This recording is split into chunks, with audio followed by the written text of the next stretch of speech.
You probably think AI power belongs to the US or China, but Japan is quietly building an AI advantage that could make Silicon Valley look slow.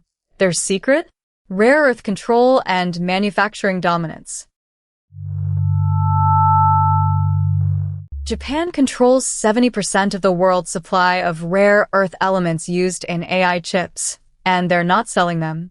They're using them to build their own AI infrastructure at half the cost. How is that even possible? While US companies scramble to build AI factories, Japan's Riken Institute just launched the world's first AI-powered human-computer integration lab. It's already training robots to do surgery and therapy. What else are they hiding? Nvidia stock is up 500% in 5 years, but Japan's Riken and Hitachi are making chips that run AI at 10 times the energy efficiency. Is the real AI hardware race happening in quiet labs in Tokyo? Tokyo's Ministry of Economy is subsidizing AI factories at $2 billion per project and importing AI talent from MIT and Stanford at double the US salary. Who's really outbidding Silicon Valley?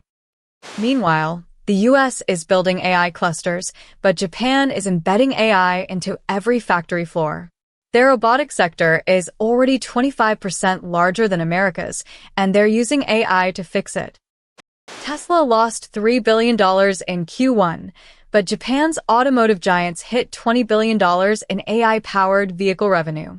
They're not just building self-driving cars, they're selling AI as a service to fleets globally. OpenAI's revenue is projected to hit $10 billion by 2027, but Japan's AI startups are getting funding from SoftBank at massive valuations. Are we underestimating East Asia's AI economy?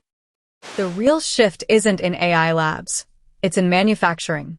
Japan already dominates 80% of the market for advanced robotics used in AI infrastructure. What happens when hardware is the bottleneck? While the US debates AI regulation, Japan is moving faster than anyone. Their AI governance framework is already being copied by 17 countries, including those in the EU and Southeast Asia. So next time you hear about the AI race, remember, it's not just about models and algorithms.